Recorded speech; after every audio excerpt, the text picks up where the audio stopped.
네, 안녕하세요. 2월 18일 목요일 더 월음 시작합니다. 반갑습니다. 반갑습니다. 네. 자, 오늘 좀 아까 뭐 장날 같은 느낌. 그렇습니다. 특별한 손님이 오셨어요. 지금 뭐 많은 분들이 기다리고 계시니까 바로 인사를 할까요? 네. 네. 가덕 김영춘 선생 나오셨습니다. 어서 오세요.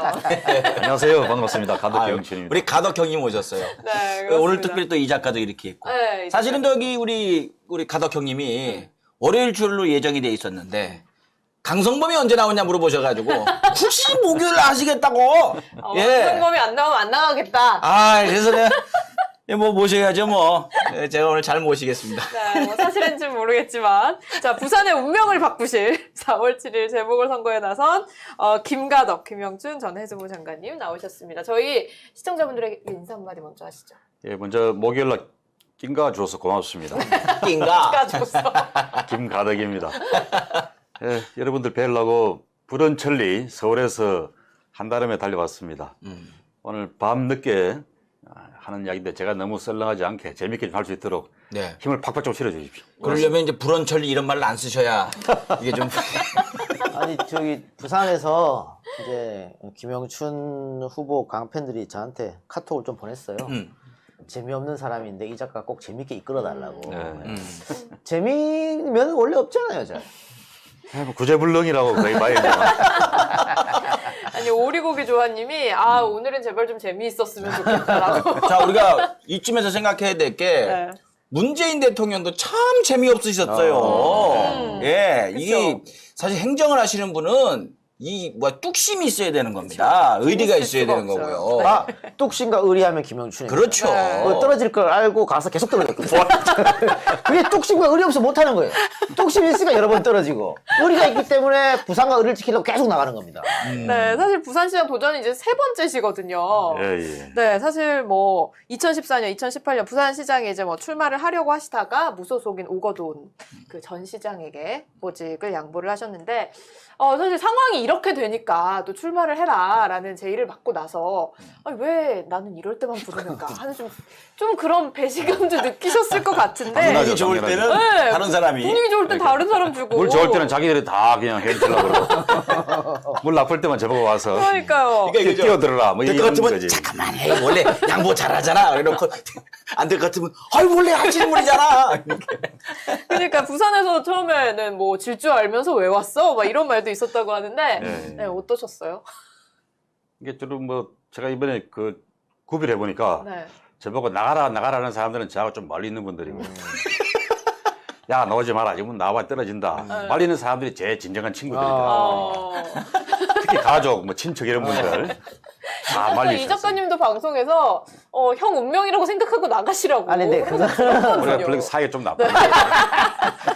뭐 그 김영춘 장관 입장에서는 안 나가는 게 맞습니다만 민주당 입장으로서는 김영춘 아니면 비빌 수도 없는데 그래도 김영춘이야만 그래도 희망이 있으니까 어쩔 수 없는 거 또 뭐 선당 후사에 뭐 여러 번 했습니다만 이왕 베린 몸 한 번 더 해도 나쁘지 않지 않나요? 예, 뭐 저도 팔자다 생각하고 예. 또 열심히 이 총대를 매봅니다. 네, 아니 근데 지금 뭐 그래도 분위기를 많이 좀 반전을 시키고 계시거든요. 예. 그러면서 유튜브 김영춘 TV도 시작을 하셨네요. 예. 네, 그래서 김가덕의 불타는 토크 진행 중이시고 일단 김가덕에 대한 이 주위 평가나 뭐 유튜브 반응 어때요? 김가덕의 불타는 토끼라는 게 왠지 저하고 좀 안 어울리는 그런 이름 같잖아요. 전혀 불타지 않을 것 같은. 근데 호를 가독을 한 건 잘한 것 같아요. 그렇죠. 예. 사람들이 굉장히 재밌어요 일단. 저 김가덕입니다 이러면 저게 평소에 농담 안 하는 사람 같은데 그냥 농담하는 것처럼 보이기도 하고 이미지 변신에 굉장히 성공하고 있습니다. 근데 불타는 토크는 더 안 어울리죠. 제가 조용조용히 이야기하는 사람인데 저도 이제 그 유튜브 방송 한 15분 정도 막 뜯을 때는 일부러 막 이빨을 악물고 피치를 올려갖고 막 그 고성으로 소리를 내보는 연습을 많이 합니다. 예. 지금 구독자가 어느 정도? 얼마 안 돼요. 그럼 우리 강성범 TV에도 한번 이렇게 모셔야 뭐. 네, 제가 한번 나오신다. 불러주시면 무조건 달려가겠습니다. 예. 뭐 불원천리 이런 말만 안 쓰시면. 아니 강성범 TV는 쇠 빠지게 달려와 때려야 되는 거예요. 맞아요. 우리 김영춘 장관이 이번에는 부산에서 올라왔으니까 강성범 TV는 내려가요. 바쁘신데 선거 전에. 저요? 본선 때 본선 그래 때. 주시면 정말 감사하죠. 저요 뭐 모텔만 잡아주시면. 예. 저는 호텔 호텔보다 조금 주셨습니다. 더 낮게 예. 비즈니스 호텔 정도 잡았습니다. 예전 뭐 지금의 분위기는 뭐 예선은 쉽게 통과하리라 보니까 본선 되면 이제 정말 바빠지거든요. 그럴 때 본선 직전에 한번 내려가서 강성범 씨가 바로 한번 유세할 때 저 유세차에 올라가 모르는 사람 없으니까. 그래서 아 유세까지요? 아유 이왕 베린 몸에 나도 버린 몸이었어? 그렇지. 아마 유세를 도와주는 게 과연 도움이 될 것인지는 좀 고민해 보셔야 될 것 같아요. 무조건 도움이 됩니다. 그렇습니까? 저하고 이제 강성범 씨하고 황금 콤비가 될 수 있는 그런 그래요? 조합이라고 봐요. 아무튼 뭐 비즈니스 모텔만 잡아주시면 제가 비즈니스 호텔. 비즈니스 급 호텔. 이상으로 일단. 네, 알겠습니다. 근데 이제 뭐 요즘 호텔값이 본격적으로 싸요. 네? 코로나19 때문에 네. 관광객이 많이 안 오지 않습니까? 아. 그래서 호텔값이 싸졌어요. 그렇죠. 그래서 제 형편에도 네. 비즈니스급 이상으로 예. 어떻게 해볼 수 있을 것 같아요. 어떻게 얘기가 점점 진지하게 다가오고 호텔 값으로 예. 호텔을 이런 거죠. 이미 좀 부산에 내린 거죠 지금. 네, 이미 좀 KTX는 끊으셔야 될 것 같은데요. 아무튼 뭐 강성범 TV도 시청자층이 또 있으니까 그럼. 처음으로 이렇게 출장 가시는 거 아니에요? 강성범 TV 이름으로? 되게 막 출세한 느낌이 아, 드네요. 그러니까요. 예. 아무튼 부산 한번 말씀하시면 내려가겠습니다. 예. 아, 예. 예. 꼭 모시겠습니다. 예. 네, 그러면 저희 본격적으로 좀 이야기를 나눠보겠습니다. 일단은 뭐, 지난 대선하고 지방선거에서는 민주당을 향한 부산 민심이 굉장히 따뜻했다 그럴까요? 좋았거든요. 근데 이제 지난 총선에서 좀 많이 돌아섰다라는 얘기도 있는데, 이유가 뭐라고 보시나요? 우선 부산 시민들이 경제가 너무 안 좋습니다. 살기가 힘드니까 그 원망을 정부 여당한테 일단은 퍼붓는 거죠. 네. 그러면서 문재인 대통령이 부산 출신이라고 뽑아줬더니 해준 게 뭐 있냐 뭐 이런 원망도 하시고요. 사실 이것저것 많이 챙겨오고 뭐 챙겨드리고 했는데 이제 시민들이 워낙 살기 힘들어지니까 또 수도권과의 격차가 너무 커지고 하니 네. 그런 면에서 원망도 많이 있습니다. 또 더해서 코로나19를 우리 정부가 참 대처를 잘 했습니다. 그래서 수도권을 중심으로 해서 전국적으로 민주당이 압승한다 이런 보도가 많이 나가고 하니까 네. 또 우리 위기감. 영남 지역의 국민의힘 후보들은 전부 업소작전으로 나왔어요. 그러면서 제발 좀 살려달라. 뭐 저쪽에서 200석 넘게 하니까 개헌 저지선을 좀 달라. 우리가 그 정도 100석 정도는 해야 저 사람들이 독재를 막을 수 있다. 이러면서 막 엎드려 큰절을 하고 업소작전을 하니까 옛날에 부산 시민들이 과거에 그쪽을 많이 찍었던 분들이 계시니까 야 그럼 우리라도 좀 도와줘야 되나 보다. 200석 넘게 한다 그러는데 이렇게 마음이 동정론이 많이 일어났어요. 그러니까 그때 이제 뭐 김기춘의 망령이 살아났다고 할까요? 우리가 남이가 또 한 거 아니에요? 근데 그거는 선거 때마다 TK, PK 나가신 분들이 참 애를 많이 먹는데 네. 전체적으로 국민의힘이 바람이 불면 TK, PK는 당연히 같이 대세로 따라가는 거고 전체적으로 민주당 바람이 확 불면 우리라도 국민의힘 안 도와주면 큰일 난다 저당 이래서 다 넘어가는 경우가 생기거든요. 그러니까 대구에서도 김부겸 의원도 아웃돼 버렸잖아. 그리고 부산에서도 그래도 김영춘은 된다고 그랬는데 김영춘은 날아가 버렸잖아요. 원래 우리 김 장관님이 장관 마치고 국회의원 한 번 더 하고 호기롭게 대권에 탁 하려고 그랬는데 뭘 국회의원도 안 됐어. 지금 놀리려고. 왜 앉아 있는 거야? 저는 그게 우리 부산 시민들이 저를 대통령 나가는 걸 조금 말리고 부산 시장을 시키려고 그런 게 아닌가. 큰 그림으로 부산시장을 한번 찍고 네. 그 다음에 이제 대통령으로 그렇게 부산을 이제 잘 애써 자위하면서 해석을 합니다. 근데 사실은 부산시장 되시면은 뭐 부산시장은 노무현 대통령도 못 하신 거 아니에요? 그렇죠. 예, 네. 그러니까 큰 족적이 될 수 있어요. 네. 예. 제가 뭐 저보고 어떤 사람은 리틀 노무현 그런데 저는 감히 노무현 대통령의 뭐 발끝에도 못 쫓아가는 사람이라 그렇게 비교하는 걸 하지 말아 달라고 이야기하는 사람인데요. 떨어진 횟수는 비슷해. 그런데 제가 노무현 대통령보다 더 잘한 게 있습니다. 뭐가 있나요? 저는 서울에서 국회의원을 하고 네. 부산에 가서 그쵸. 또 국회의원이 됐고 그래서 3선이 됐잖아요. 예. 노무현 대통령은 2선밖에 못했어요.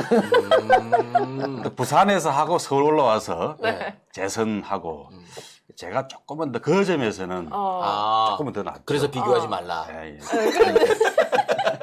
인간의 크기나 뭐 그릇은 제가 훨씬 작은데 그 점만 그렇습니다. 또 이제 노무현 대통령은 대통령이시고, 이제 뭐 장관님이시니까 아마 시장님으로 이제 가셔야죠. 네. 근데 장관도 또 노 전 대통령이 하신 그 장관 그 직을 그대로 하셨으니까 또 해수부로 예, 예, 예. 하셨으니까.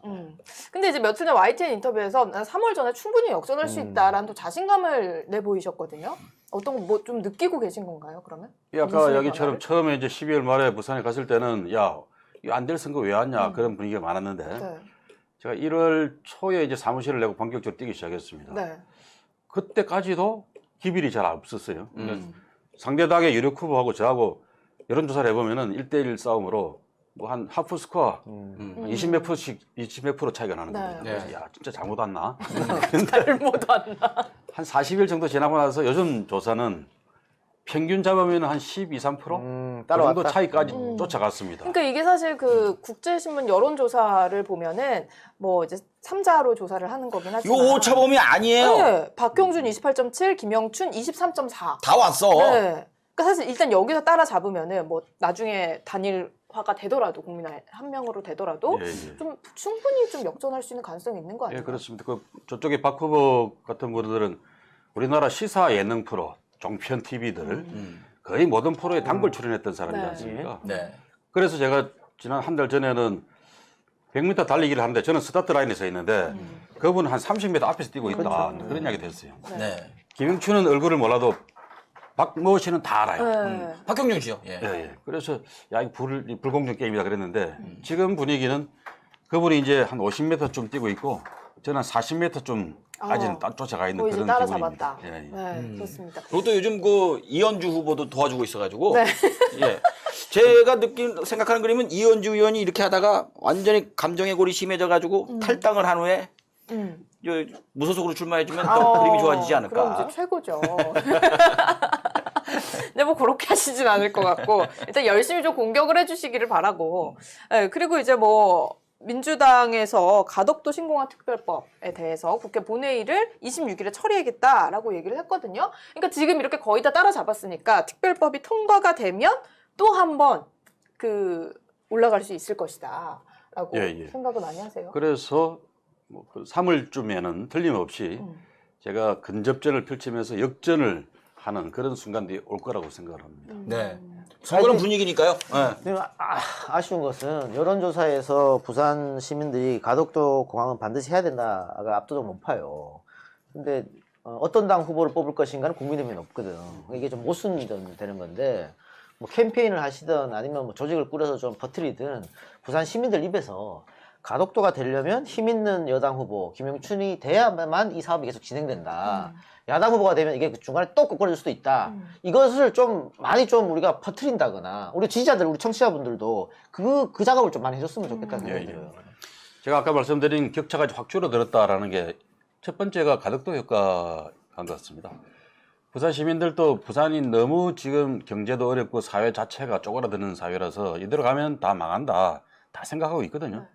근데 가덕도 신공항이 안 될 거라고 생각했는데 왠지 될 것 같단 말이죠 지금. 그러면서 여론이 파도를 치면서 격차가 좁혀지고 있는 거라고 저는 그렇게 해석을 합니다. 근데 이제 가덕도뿐만 아니라 2030 월드 엑스포 유치도 부산에서 하겠다고 덤벼들고 있는데 이런 큰 일들을 야당 시장이 되어 갖고서 얼마나 잘할 수 있겠냐. 그래도 여당 시장 그 중에서도 뭐 대통령님이나 뭐 청와대 비서실장하고도 바로 뭐 직통할 수 있고 뭐 국토부 장관, 행안부 장관 또 국회에 민주당 당대표, 원내대표하고 바로 소통할 수 있는 김영춘 같은 사람이 시장이 되면은 그런 작업들을 비교적 수월하게 빠른 속도로 진행할 수 있을 거다. 그런 기대가 많이 생기는 것 같습니다. 그렇죠. 그러니까 이게 특별법이 통과가 된다고 해도 100% 다 된 건 아니잖아요. 그렇죠. 시작일 뿐입니다. 네. 맞아요. 첩첩산중이죠. 네. 계속. 그리고 저기 사실은 지금 국민의힘에서 가덕도에 대해서 이제 숟가락을 얹고 자기들도 뭐 동의한다 이렇게 얘기는 하지만 애초에 그 김종인 위원장이 이야기했던 거는 그 쓸모없다, 별 필요 없다 이렇게 얘기를 했거든요. 근데 그 해저 터널을 뚫게 되면은 사실은 정말 가덕도 공항이 쓸모없어지거든요. 네. 예. 그런 걸로 좀 선거에서도 좀 얘기를 좀 하시면 더 좋지 않을까. 해저 저들의 터널- 본심을 해저 터널이 쑥 들어간 것 같은데 이제. 그러니까 아니 근데 국민의힘에서 그쪽에서 국민의힘이 갑자기 뜬금포를 날린 거 아닙니까? 음. 해저 터널 요즘 아무도 이야기했던 사람이 없는데 네. 갑자기 날라와서 그 얘기 하셨어요. 그게 아마 제 생각에는 네. 김종인 위원장님이 처음에 가덕도 신공항이 뭐 경제에 도움이 안 된다고 이야기했다가 일주일 만에 말을 바꿔야 되는 상황이 됐잖아요. 네. 그러니까 좀 민망하시니까 한일 해저 터널 던져주면 좋아하겠지 이러면서 그거 왜 좋아요? 아무 말 대잔치를 하신 게 아닐까. 근데 이게 해보니까 또 반응도 안 좋고 그러니까 가급적 언급 안 하기 묻어버리기로 가고 있는 것 같아요. 그러니까 그 국힘당의 기본적인 생각이 그렇게 국민들은 뭐 하나 툭 던져주면은 무조건 그거 갖고 이렇게 좋아할 줄 아는데 우리 국민들 세계적으로도 가장 똑똑한 국민들이에요. 맞습니다. 이렇게 얕은수로 이렇게 먹히지 않는 시대라는 거, 이게 좀 많이 좀 통했으면 좋겠는데 말이죠. 예. 예. 일단은 뭐 해저 터널 얘기가 나오고 나서 부산역 앞에서 막 시민들 모여서 필요 없다고 막 시위도 하시고 그러시더라고요. 그러니까 그런 부분을 국민의힘에서도 좀 앞뜨거라 하지 않았을까라는 생각이 드는데 사실 이게 또 좀 강조를 하셔야 되는 게 그 부산에 내려가시고 나서 우리 김영준 장관님이 내려가시고 나서 이게 막 물꼬가 트이기 시작한 그런 느낌이 좀 들거든요. 가덕신공항 관련해서 거기까지 좀 역할을 중간에서 많이 하셨을 것 같아요. 어떤가요? 그래서 어제 TV 토론에서 니 언제 했냐 그러고 막 제가 구박을 했는데 그래서 우리 부산 시민들이 누구보다도 열심히 싸워 오셨어요. 김해 공항을 조금 확장하는 걸 가지고 신공항이라고 거짓말을 했잖아요. 이게 잘못된 거다. 부산 경남 발전을 위해서는 가덕도의 공항이 서야 된다라고 부산 시민들이 많이 절규를 하고 외쳐왔습니다. 수년 된 그런 싸움이었죠. 근데 이제 저 같은 사람은 조금 거드른 겁니다. 이제 작년 연말에 출마하라 그럴 때 2월 달에 가덕도 특별법을 해주면은 하고 안 그러면 안 한다 뭐 이렇게 이야기도 해보기도 하고요. 또 부산 가기 전에 당 대표를 만나서 약속을 해라 하겠다. 나한테 하지 말고 1월 달에 부산에 오셔서 네. 시민들한테 직접 해주시라. 그렇게 부탁도 하고요. 네. 실제로 약속을 지키셨어요. 네. 그런 것들이 부산 시민들에게는 이제 이낙연 대표도 오시고 또 김태년 원내대표도 와서 2월달 임시국회 때 꼭 통과시키겠습니다 하니까 아 이제 되는구나. 그래서 부산 시민들 여론이 움직이는 것 같습니다. 그런 과정에서 제가 조금씩 거들고 하는 역할을 했다. 그렇게 말씀드리겠습니다. 근데 또 집중하셔야 될 게 뭐냐면 사실은 시민들 입장에서는 통과되면 어차피 되는 거 아니야 이 생각하는데 말이죠. 통과되고 나서 뭐 도로를 몇 차선으로 할 거냐, 그 주변의 관광 인프라는 어떻게 개발을 할 거냐, 나라의 허가는 어떻게 받아낼 거냐 이런 것들은 여당의 시장이 아니면은 굉장히 막힐 수 있고 시일도 길어질 수 있단 말이에요. 이런 걸 더 강조하셔가지고 공항만 떨렁 있으면 뭐 할래? 제일 중요한 게 이제 시기가 길어질 수 있다는 걱정입니다. 네. 우리가 부산에서 2030년도에 엑스포를 유치해서 개최하겠다. 그렇게 발표를 했지 않습니까? 그러자면은 한 29년까지는 가덕 신공항을 완성을 해야 됩니다. 근데 벌써 21년이거든요. 네. 7조 5천억이 들어가는 대공사를 준비하는데 첫 삽을 뜨는 과정까지만 하더라도 한 4, 5년 최소한 걸립니다. 네. 그러면 29년까지 완공이 안 돼요. 그렇죠.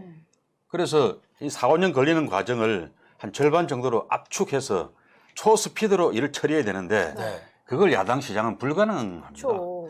여당 시장이라도 힘 있는 여당 시장이라야 가능한 거죠. 그런 점에서 이번 시민들께 보궐선거는 1년짜리 시장이지만 네. 사실은 1년이 아니라 그렇죠. 부산의 10년, 20년을 좌지우지하는 선거다. 그렇게 말씀을 드리고 있습니다. 네. 그러니까 이렇게 말씀해 주시면 좋을 것 같아요. 이 엑스포라고 하셨나요? 그 엑스포가 개최가 되는데 엑스포 개최됐을 때 가덕 신공항에 내려가지고 그 승용차 관광버스가 왔다 갔다 하는 걸 볼래요? 엑스포 열릴 때 그 공사하느라고 트럭 왔다 갔다 하는 걸 볼래요? 요걸 강조하시는 것도 좋지 않을까. 막 공사 중이면 뭐 합니까? 그러니까요. 그러니까 이게 사실 가덕신공항 추진이 부산 경제에 미치는 영향이나 효과라는 게 부산 시민들이 느끼기에는 엄청난데 사실 이제 국민의힘에서는 아직까지 뭐 당대표도 제대로 그 원내대표도 제대로 지지를 하지 않고 있는 상황이고 네, 그런 거를 좀 강조를 해야 될 것 같고 뭐 한일 해저 터널 얘기도 같이 좀 해주시면 좋을 것 같은데 일단 1호 공약이 가덕신공항입니다. 그리고 두 번째가 마스크를 벗고 다시 일상으로라고 해서 감염병 컨트롤 타워와 중소상공인진흥원 그리고 코로나 피해를 지원하겠다라고 하셨는데 사실 지금 부산 코로나 상황도 좋진 않잖아요, 그렇죠? 예, 그래도 서울보다는 좀 낫습니다. 네. 그래서 사실 서울 올 때 좀 걱정도 했거든요. 저희는 오늘 처음 재밌었어. 아니 지금 같이 오시면 아직 마스크를 안 벗고 계시고 지금 여기서도 격려하고 계시는데 지금. 아니 근데 저희는 거의 뭐 항체가 다 있는 사람들이기 때문에 야, 여긴 저기 네. 서울인데도 네. 미디어는 네. 이거 다 뭐 휩쓸고 집단 지나가지고. 면역력이 최고입니다 지금. 예, 청정구역입니다. 조금 독해 보이세요, 다들? 네, 근데 이제 부산도 그래도 예전보다 확진자가 또 그래 나오고 있는 상황이죠. 환자는 뭐 하루에 몇십 명 정도 네. 수준으로 나오는데요. 이게 문제가 부산이 소상공인 자영업자가 아주 많은 도시입니다. 그야말로 이제 뭐 자영업자의 도시 이렇게 말해도 과언이 아닌 그런 지역인데 코로나 때문에 방역 조치로 제한을 많이 하니까 장사가 너무 안 되잖아요. 맞아요.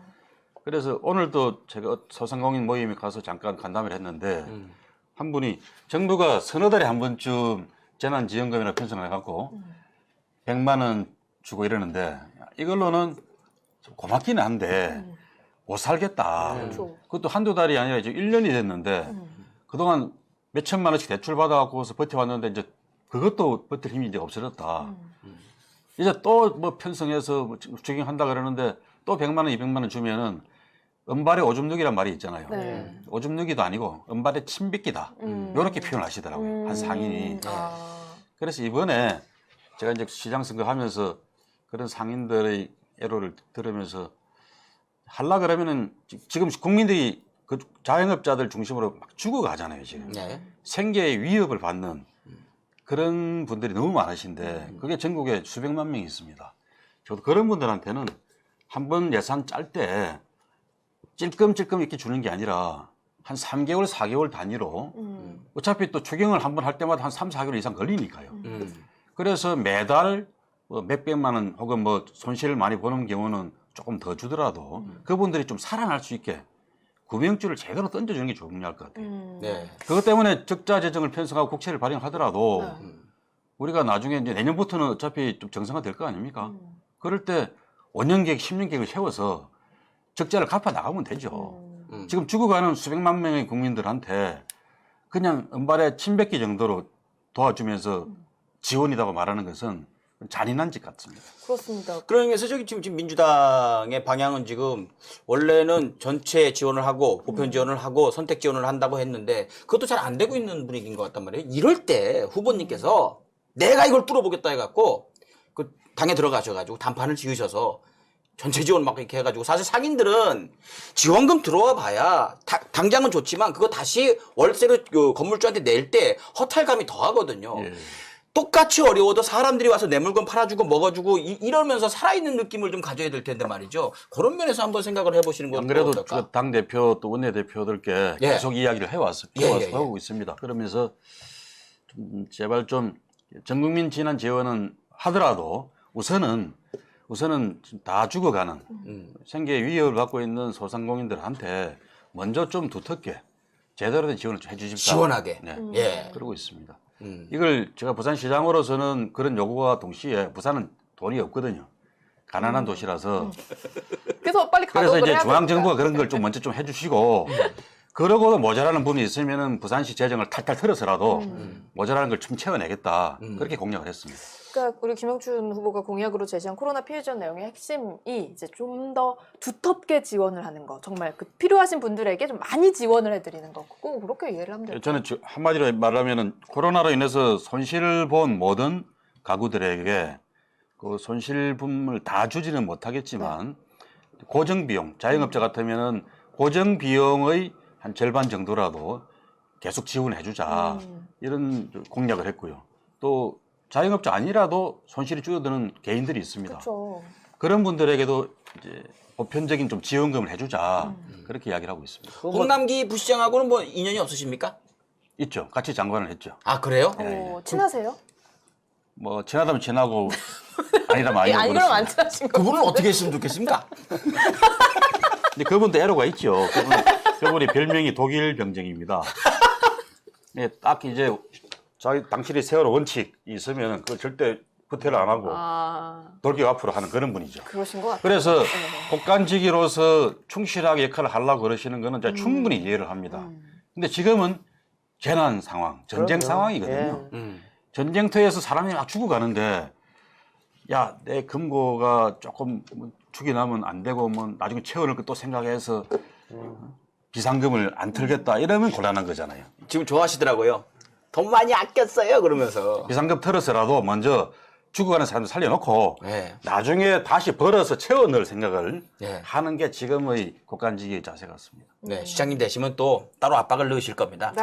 아니 또 뭐 시장 되시면 뭐 부산시 재정 털어서 보편도 하신다니까 뭐 경기도처럼 10만 원씩은 못 하더라도 뭐 5만 원씩이라도 뭐 그렇죠. 이렇게 털어서 파시기 바랍니다. 정말 되면 전 시민은 다 못하더라도 80% 정도의 시민한테라도 한 10만 원씩이라도 쏘아드리는 그런 거 정도는 어떻게 해볼 수 있겠죠. 예. 어떻게든 10만 원은 맞추겠다. 질 수 없다.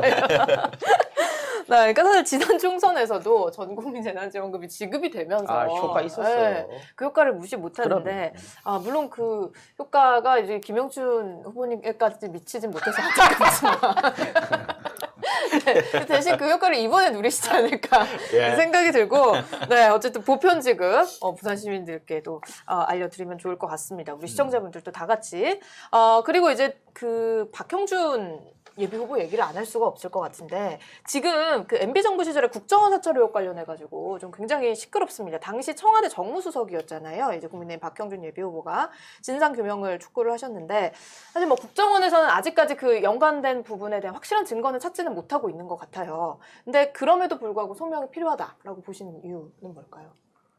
국정원에서 최근 설명한 걸 보니까 네. 불법으로 사찰한 걸 맞다고 인정을 했어요. 불법 사찰은 맞다. 네. 그런데 그게 방법이 도청인지 미행인지 확인할 수가 없다. 네.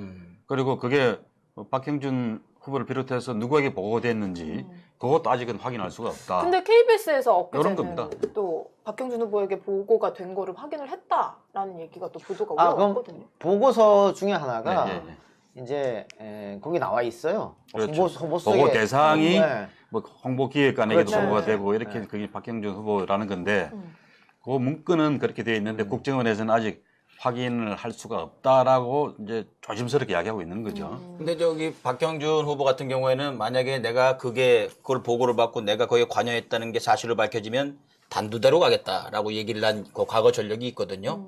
이분은 목숨 걸고 지금 막아야 될 것 같은데. 그러니까요. 아니 지금 근데 그거는 알았어도 문제고 몰랐어도 문제예요. 뭐 홍보, 정보 다 해봤기 때문에 그럼 자기가 왕따 당했다는 겁니까? 그 청와대에서 무능력한 거죠 그러면. 이해할 수 없는 거죠. 네. 그래서 이제 국정원에서 그 어제인가요? 그래서 국정원으로서는 이게 불법이었기 때문에 조사가 되면 좋겠다라고 이야기를 하고 그런데 자기들이 스스로 조사하기는 어려운 문제들이 많다. 그 정보들 안에 다 버릴 수도 없고 불법으로 모은 정보니까 뭔가 좀 정리를 하긴 해야 되는데 그 중에는 필수적인 정보도 있고 그래서 섞여 있기 때문에 요거를 특별법을 만들어서 제대로 조사하고 분류 정리를 하는 이런 법을 만들어 달라고 요구를 했어요. 저는 국회가 그 일을 해야 된다고 봅니다. 네. 그러다 보면은 누가 보고받았는지 네. 뭐 어떻게 사용되었는지 그 정보들이 이런 게 밝혀지겠죠.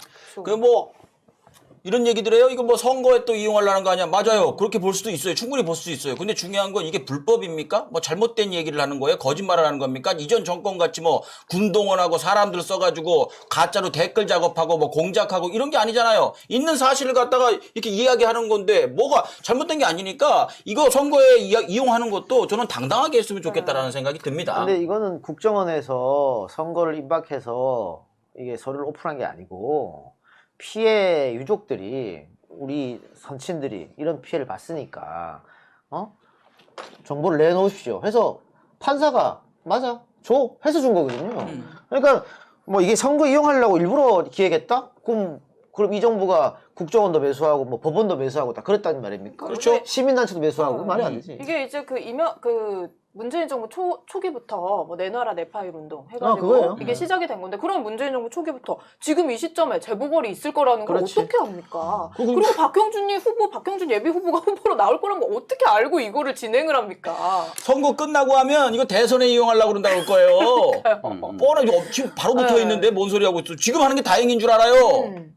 그러니까 할 말이 없으니까 괜히 이렇게 하고 있는데 사실 그게 박형준 예비후보 하나 잡겠다고 그러는 게 아니라 이거는 민주주의 국가에선 절대 일어날 수 없는 그런 중대 범죄이기 때문에 이거는 끝까지 밝혀야 된다. 그러니까 이게 사실 이 이슈가 야권의 치명타를 안길지 아니면 여당의 역풍이 불지는 아무도 모르는 거잖아요. 하지만 그럼에도 불구하고 덮고 갈 수는 없는 그런 중대 범죄인 거잖아요. 특히 최근에 나왔던 그 보도대로 18대 국회의원 전원에 대해서 네.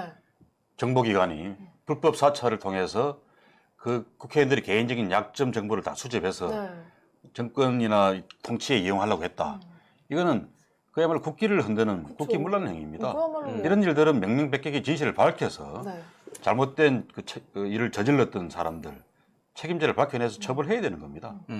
그런 일들이 선거 앞이라 그래서 덮어지고 그럴 수는 없는 거죠. 선거는 또 매년 있습니다, 사실. 맞아요. 매년 있어서 선거 앞이라고 이런 일을 덮고 선거 앞이라고 뭐 재난 지원금을 안 주고 네. 이래갖고서는 국민들이 살 수가 없는 거 아무것도 아니겠어요? 못하죠. 선거 있는. 이제 이게 또 네, 웃긴 네. 게 지금 또 국힘당에서 물타기 하고 있어요. 노무현 정권 때도 그런 경우가 있었다.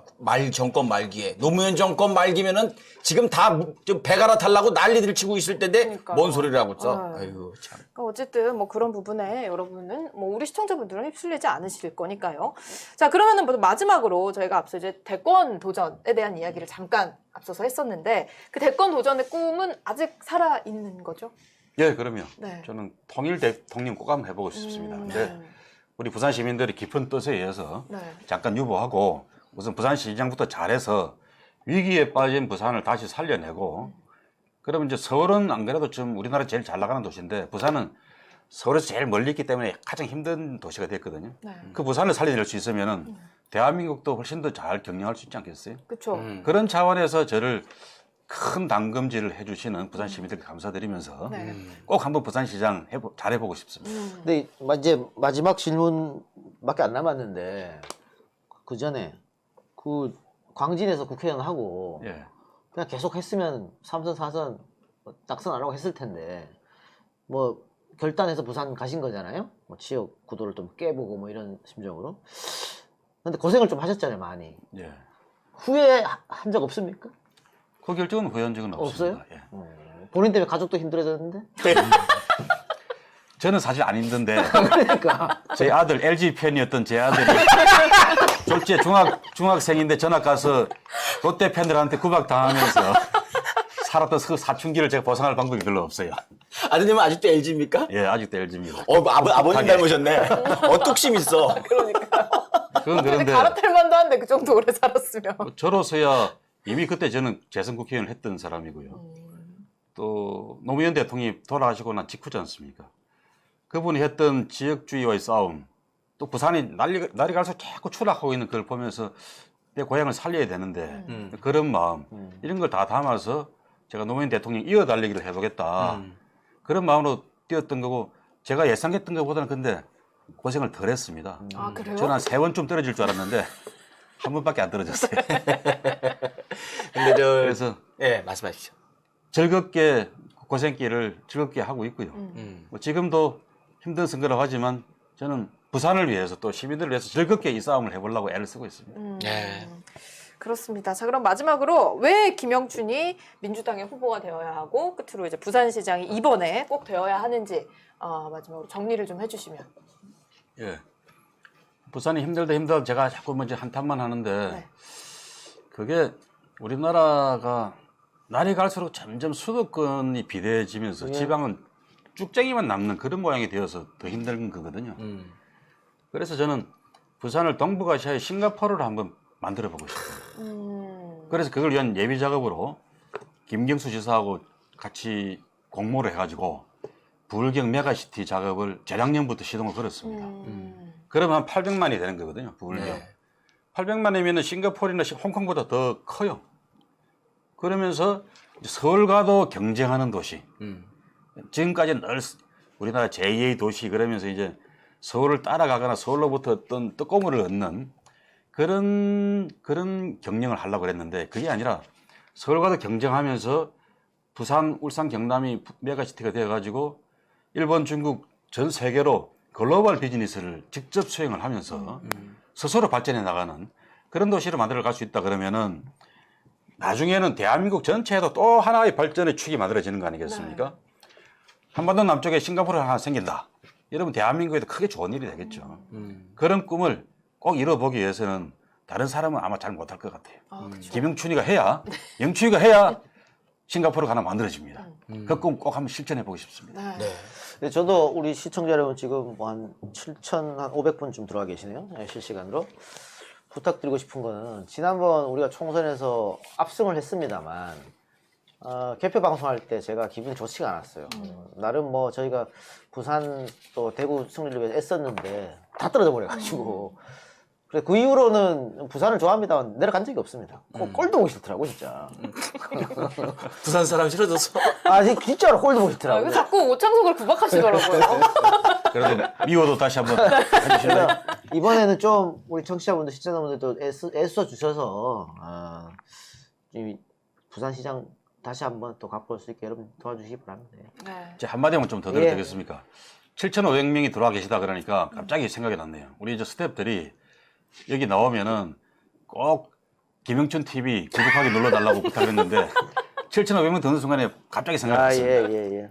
김영춘 TV 꼭 좀 구독해 주시기 부탁드리겠습니다. 네, 아니 저희가 7,500분이 지금 보시는데 또 나중에는 뭐 그 조회수도 굉장히 많이 나오거든요. 한 10만 회 이상 항상 나오기 때문에 지금 저희 시청하시는 분들은 이거 이제 김영춘 후보님 보내드릴 거니까 바로 여기 종료하고 나가셔가지고 뒤에 거 오창석 나오는 거 안 보셔도 됩니다. 바로 김영춘 TV 들어가셔서 구독을 바로 눌러주시기 바랍니다, 여러분. 김영춘 TV. 아마 뭐 한 5, 6천 명은 그래도 늘지 않을까. 네, 좀 네. 생각이 부탁드리겠습니다. 네. TV. 예. 자, 그러면은 오늘 또 먼 길 해주셔서 너무 감사드리고요. 예. 다음번에는 부산시장으로, 김영춘 시장으로 저희가 한번 모시도록 하겠습니다. 네, 감사합니다. 오늘 말씀 고맙습니다. 예, 고맙습니다.